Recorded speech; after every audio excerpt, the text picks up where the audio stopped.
ದೋಸ್ತಿ ಸರ್ಕಾರದ ನಾಯಕರ ನಡುವಿನ ವಾಕ್ಸಮರ ತಾರಕಕ್ಕೇರಿದೆ. ಮಾಜಿ ಸಿಎಂ ಸಿದ್ದರಾಮಯ್ಯ ಪರ ಕಾಂಗ್ರೆಸ್ ಶಾಸಕರು ಜೈಕಾರ ಹಾಕ್ತಾ ಇದ್ದು, ಸಿಎಂ ಕುಮಾರಸ್ವಾಮಿ ಪರ ಜೆಡಿಎಸ್ ನಾಯಕರು ಬ್ಯಾಟಿಂಗ್ ನಡೆಸ್ತಾ ಇದ್ದಾರೆ. ಕಾಂಗ್ರೆಸ್ ಜೆಡಿಎಸ್ ನಾಯಕರ ನಡುವೆ ಈಗ ಮಾತಿನ ವಾರ್ ತಾರಕಕ್ಕೇರಿದೆ. ಸಿಎಂ ಬಗ್ಗೆ ಹಾದಿ ಬೀದಿಯಲ್ಲಿ ಚರ್ಚೆ ಮಾಡಿದ್ರೆ ಸುಮ್ಮನೆ ಕೂರಲ್ಲ ಅಂತ ಹಿರಿಯ ನಾಯಕರನ್ನ ಮೆಚ್ಚೋಕೆ ಹೇಳಿಕೆಗಳನ್ನ ಕೊಡ್ತಾರೆ. ಕಾಂಗ್ರೆಸ್ ಕೆಳಹಂತದ ಶಾಸಕರನ್ನ ಹದ್ದುಬಸ್ತಲ್ಲಿ ಇಡಬೇಕು ಅಂತ ಕಾಂಗ್ರೆಸ್ ನಾಯಕರ ವಿರುದ್ಧ ಪುಟ್ಟರಾಜು ಮತ್ತು ಬಂಡೆಪ್ಪ ಅಸಮಾಧಾನ ವ್ಯಕ್ತಪಡಿಸಿದ್ದಾರೆ.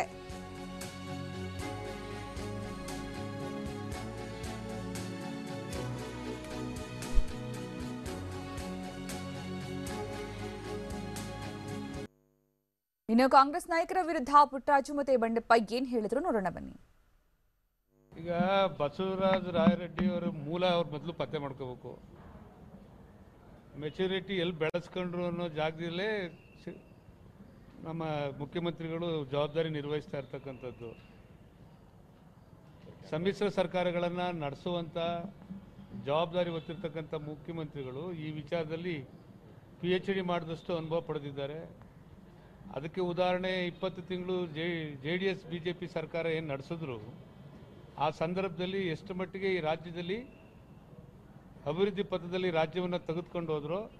ಅದನ್ನು ಮಾಡಲಿಕ್ಕೆ ಇವತ್ತೇನು ಕಾಂಗ್ರೆಸ್ನವ್ರ ಜೊತೆ ನಾವು ಸರ್ಕಾರ ಮಾಡ್ತಾ ಇದ್ದೀವಿ, ಕಾಂಗ್ರೆಸ್ನವರು ಅದಕ್ಕೆ ಸಹಕಾರ ಕೊಡಬೇಕು ಅನ್ನೋದು ಅಷ್ಟೇ ನಮ್ಮ ಅಪೀಲು.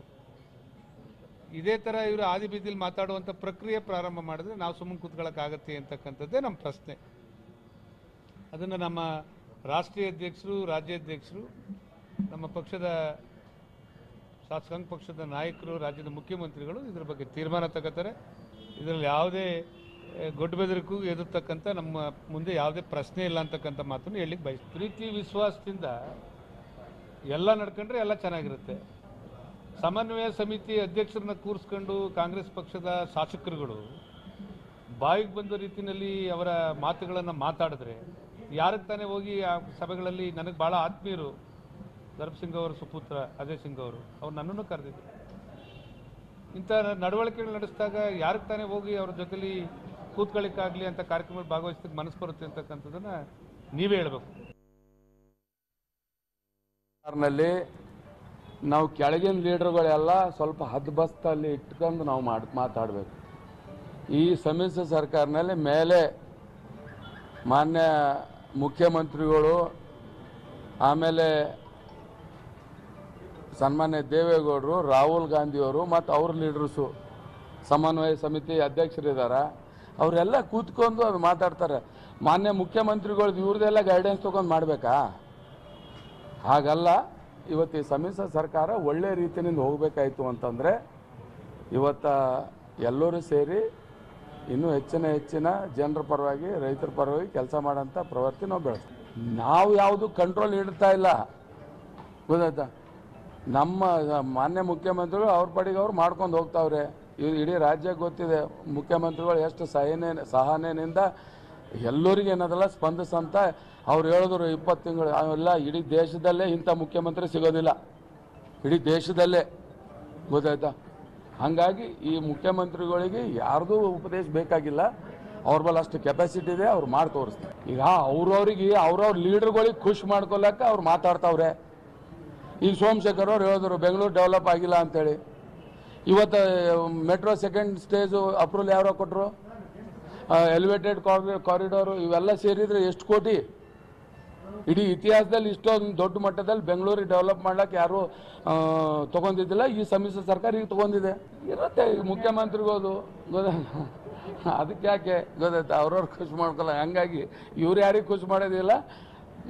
ಈ ಥರ ಇದೆ ಅಂತ ಹೇಳಿದ್ದಾರೆ, ಅದಕ್ಕೇನು ತಪ್ಪೇನಿದೆ? ಈ ಬಗ್ಗೆ ಹೆಚ್ಚಿನ ಮಾಹಿತಿ ನೀಡ್ತಾರೆ ನಮ್ಮ ಪ್ರತಿನಿಧಿ ವಿನಯ್. ಈಗ ರಾಯರೆಡ್ಡಿ ಅವರ ಹೇಳಿಕೆ ಬಹುಶಃ JDS ಮತ್ತೆ ಕಾಂಗ್ರೆಸ್ ನಡುವೆ ದೊಡ್ಡ ಕಂದಕ ಸೃಷ್ಟಿ ಮಾಡುವ ಲಕ್ಷಣ ಕಂಡು ಬರ್ತಾ ಇದೆ. ಈಗ ಇವರ ಈ ಹೇಳಿಕೆ ಇದಕ್ಕೆ ಪ್ರತಿಯಾಗಿ ಮತ್ತೆ ಇನ್ನು ಕಾಂಗ್ರೆಸ್ನಿಂದ ಹೇಳಿಕೆ ಬರುತ್ತೆ, ಜೊತೆಗೆ ಅಸಮಾಧಾನ ಕೂಡ ಜಾಸ್ತಿ ಆಗಬಹುದು ಅನ್ಸುತ್ತಲ್ವಾ?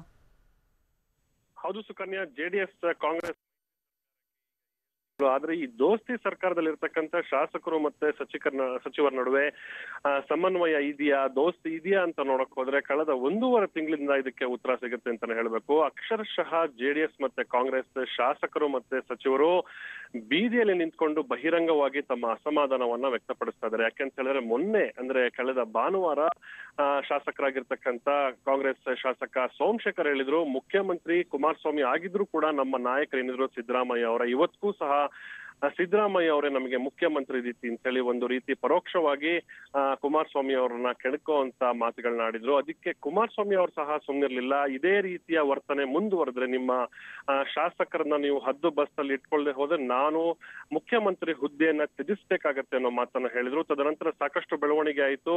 KPCC ಅಧ್ಯಕ್ಷರಾಗಿರ್ತಕ್ಕಂಥ ದಿನೇಶ್ ಗುಂಡೂರಾವ್ ಅವರು ಶೋಕಾಸ್ ನೋಟಿಸ್ ಅನ್ನ ಕೊಡ್ತಾರೆ ಸೋಮಶೇಖರ್ಗೆ, ಮತ್ತೆ ಎಲ್ಲ ಶಾಸಕರಿಗೆ ಸಚಿವರಿಗೆ ಫರ್ಮಾನ್ ಅನ್ನು ಹೊರಡ್ತಾರೆ. ಯಾವುದೇ ಕಾರಣಕ್ಕೂ ಮುಖ್ಯಮಂತ್ರಿ ಮತ್ತೆ ಸಮ್ಮಿಶ್ರ ಸರ್ಕಾರದ ಬಗ್ಗೆ ಯಾವುದೇ ರೀತಿಯ ಮಾತನಾಡಬಾರದು ಅಂತೇಳಿ. ಇದಾದ ನಂತರ ಸಹ ನಿನ್ನೆ ಹಿರಿಯ ಕಾಂಗ್ರೆಸ್ ಶಾಸಕರಾಗಿರ್ತಕ್ಕಂಥ ಬಸವರಾಜ ರಾಯರೆಡ್ಡಿ ಅವರು ಮುಖ್ಯಮಂತ್ರಿಗಳನ್ನ ನೇರವಾಗಿ ತೀಯುವ ಕೆಲಸಕ್ಕೆ ಕೈ ಹಾಕ್ತಾರೆ. ಅಂದ್ರೆ ಮುಖ್ಯಮಂತ್ರಿಗಳು ಪ್ರಬುದ್ಧತೆಯನ್ನ ಬೆಳೆಸ್ಕೋಬೇಕು, ಚಿಕ್ಕ ಮಕ್ಕಳ ಹಾಗೆ ಪ್ರತಿಯೊಂದು ವಿಚಾರಕ್ಕೂ ನಾನು ರಾಜೀನಾಮೆ ಕೊಡ್ತೀನಿ ಅನ್ನೋ ಮಾತನ್ನ ಹೇಳಬಾರ್ದು ಅಂತ ಹೇಳಿ JDS ಪಾಳ್ಯಕ್ಕೆ ಮತ್ತು ನೇರವಾಗಿ ಮುಖ್ಯಮಂತ್ರಿಗೆ ತಿವಿತಕ್ಕಂತ ಕೆಲಸವನ್ನ ಮಾಡ್ತಾರೆ. ಇದಕ್ಕೆ ಪ್ರತಿಯಾಗಿ ಇವತ್ತು JDS ನ ಇಬ್ರು ಸಚಿವರು ನೇರವಾಗಿ ಕಾಂಗ್ರೆಸ್ಗೆ ಎಚ್ಚರಿಕೆಯನ್ನ ಕೊಟ್ಟಿರ್ತಕ್ಕಂಥದ್ದು. ಒಂದು CS ಪುಟ್ಟರಾಜು, ಮತ್ತೊಬ್ರು ಬಂಡೆಪ್ಪ ಕಾಶಂಪುರ್ ಅವರು ಯಾವುದೇ ಕಾರಣಕ್ಕೂ ನಮ್ಮ ತಂಟೆಗೆ ಮತ್ತೆ ಮುಖ್ಯಮಂತ್ರಿಗಳ ತಂಟೆಗೆ ಬರೋದು ಬೇಡ.